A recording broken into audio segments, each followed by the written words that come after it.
Atenção! Vai começar agora uma teleaula de automação do curso profissionalizante. Este módulo tem um total de 20 aulas. Hoje você vai assistir a teleaula número 3. Bons estudos!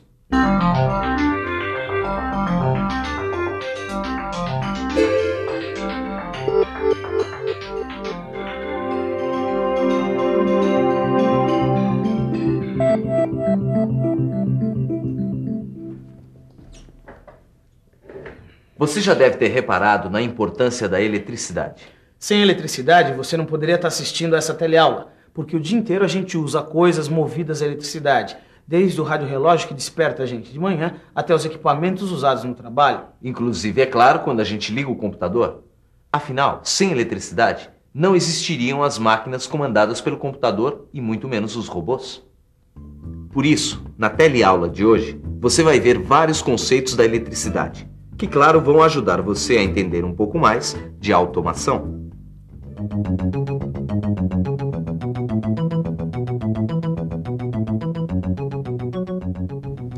Fica difícil imaginar a automação sem a existência da eletricidade. Ou melhor, é quase impossível imaginar um mundo sem a eletricidade. Seria mais ou menos como voltar no tempo para mais de 100 anos atrás. Pois foi só no final do século passado que os primeiros geradores de eletricidade, os dínamos, foram aperfeiçoados e se tornaram fontes de suprimento. Mais exatamente em 1875, quando um desses geradores foi instalado em Paris para iluminar uma estação. Mas o que será exatamente a eletricidade? Você já viu em outra teleaula como a eletricidade foi importante para o desenvolvimento da automação. O que você vai ver hoje são alguns conceitos de eletricidade que são fundamentais para a aplicação da automação.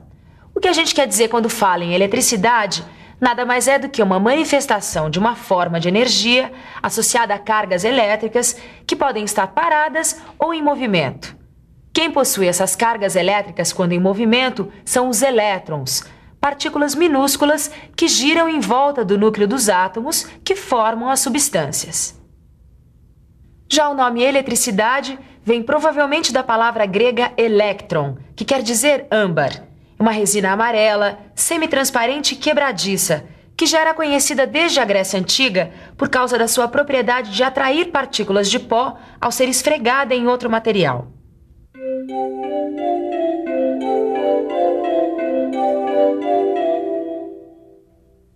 O que o âmbar faz é mais ou menos isso.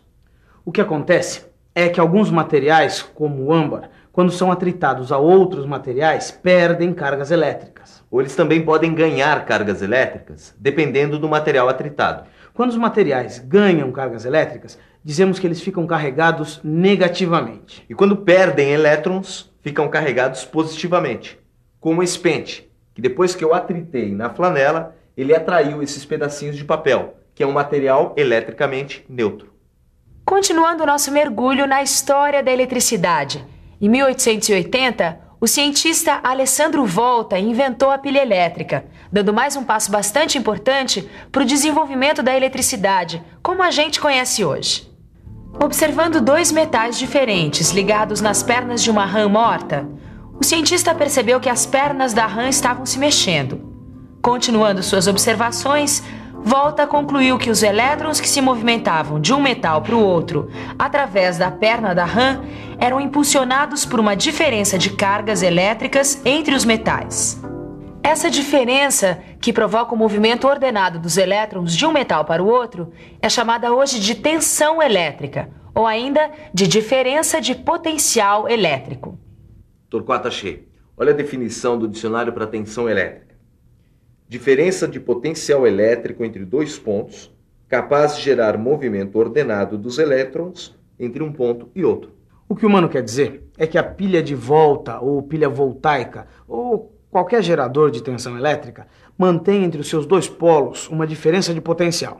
Quer ver? Em primeiro lugar, você pega a pilha, que de um lado você tem o polo positivo, com menos elétrons, e do outro lado, o polo negativo, com mais elétrons. Isso. Depois a gente pega um material condutor, como um fio de cobre. O fio de cobre é um bom condutor porque os elétrons se movimentam de um átomo para o outro com mais facilidade. Quando o fio de cobre é ligado aos dois polos da pilha, A corrente elétrica, ou seja, os elétrons em movimento passam do polo negativo para o polo positivo e a lâmpada acende. O polo negativo, com mais elétrons, libera elétrons para o polo positivo, com menos elétrons. E ao fechar o caminho por onde a corrente elétrica passa, forma-se um circuito elétrico. A corrente elétrica provocada por uma pilha é chamada de corrente contínua. Que é fácil de concluir, porque vai de um polo para o outro, do polo negativo para o polo positivo. E é exatamente isso que acontece com a corrente elétrica gerada nas baterias dos automóveis. É isso que acontece também nas máquinas usadas na automação. Elas precisam da corrente contínua para movimentar alguns tipos de motores e grande parte dos componentes eletrônicos. Mas vamos voltar para a nossa história. Em 1831, Michael Faraday fez outra descoberta importante para o desenvolvimento da eletricidade. Ele percebeu que quando os ímãs em movimento estavam dentro de circuitos fechados, formados por condutores elétricos, criava-se uma corrente elétrica. Além disso, o cientista percebeu que utilizando um instrumento sensível à movimentação dos elétrons e afastando o ímã, o sentido da corrente mudava. Resultado, afastando e aproximando o ímã, Faraday, pela primeira vez, produziu uma corrente que mudava de sentido. E essa descoberta recebeu o nome de corrente alternada.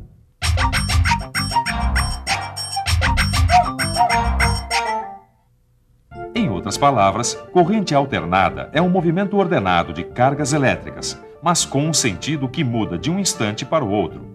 Já a frequência dessa mudança varia em função do tipo de gerador usado. Para você entender melhor, a corrente alternada é produzida nas usinas geradoras de energia elétrica. Olha só o símbolo de tensão alternada. A gente encontra esse tipo de tensão nas tomadas comuns que a gente tem em casa e nas fábricas também. Se você prestar atenção, você vai ver que não existe definição de qual é o polo positivo e qual é o negativo. Isso acontece porque a polaridade da tensão inverte várias vezes a cada segundo. É isso mesmo.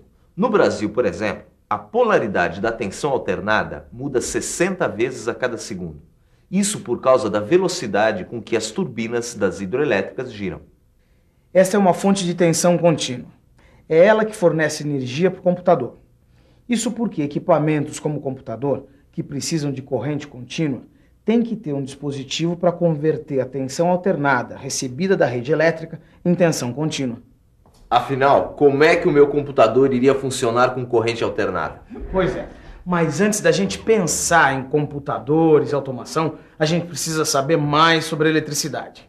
Os primeiros condutores usados para distribuir eletricidade eram de ferro, mas com o passar do tempo, eles foram substituídos por cobre, que é um condutor elétrico muito mais eficiente. O que acontece é que os elétrons e os átomos do material condutor estão sempre se chocando, criando uma oposição à passagem da corrente elétrica. Uma oposição que é chamada de resistência elétrica. Resistência elétrica, corrente contínua, corrente alternada, tensão elétrica. Bom, para completar o ciclo da eletricidade, você vai ficar sabendo agora o que é potência elétrica. E para isso, vamos pensar em algumas situações onde a eletricidade é convertida em outras formas de energia. Como, por exemplo, a resistência do chuveiro elétrico. Ela aquece a água. Ou seja, a energia elétrica é transformada pelo chuveiro elétrico em energia térmica. Os motores elétricos, quando eles recebem tensão, eles giram o eixo. Enfim, existem milhares de exemplos. É só você olhar do lado que você vai ver várias situações onde a energia elétrica é convertida em outras formas de energia. Pois é. E a quantidade de energia que um sistema elétrico é capaz de fornecer para ser transformada ou convertida depende da tensão e da corrente do sistema elétrico. Mas é claro, né, mano? E é bom que seja assim, porque pelo menos existe um controle da quantidade de energia que o equipamento recebe. Meu querido Torquato, o que eu estava querendo dizer não é tão óbvio assim. É que essa capacidade de fornecimento de energia num certo intervalo de tempo é a potência elétrica. Sabe de uma coisa, Manuel? Depois de falar tanto em energia, acho bom você desligar o computador para ver se economiza um pouco de energia, tá?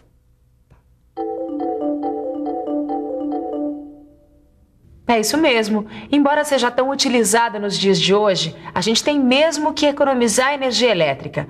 Afinal, produzir energia através de hidrelétricas, como acontece no Brasil, não é fácil, não. A construção de usinas hidrelétricas requer muitos investimentos. E além de caras, as usinas provocam muitas alterações no meio ambiente. A mudança dos cursos dos rios, a inundação de florestas, mudanças climáticas. O negócio é economizar mesmo. Então, ainda está com alguma dúvida sobre o que é a eletricidade? Para ter certeza, o melhor é revisar. E atenção, se liga aí que é hora da revisão. Na teleaula de hoje, você viu que a eletricidade é a manifestação de uma forma de energia associada ao movimento ordenado dos elétrons. Viu que o polo negativo de uma fonte de tensão tem mais elétrons do que o polo positivo. Viu que, em um circuito elétrico, a corrente é contínua, quando os elétrons movimentam-se sempre no mesmo sentido. Viu que resistência elétrica é a oposição à passagem da corrente elétrica. Viu que a tensão elétrica é a diferença de potencial elétrico capaz de gerar corrente elétrica. E viu que potência elétrica é a energia elétrica desenvolvida num intervalo de tempo. A gente falou, mas a gente não disse nada sobre o que a eletricidade tem a ver com a automação. Calma, mano, calma. Tem que ir devagar. Se não for devagar, não vai dar pra entender mesmo que uma coisa tem a ver com a outra, né? Quer saber? Você tem razão. O negócio é a gente estudar bastante para poder entender direitinho o porquê que a eletricidade é tão importante para a gente aprender automação. É isso aí. Bons estudos e até a próxima.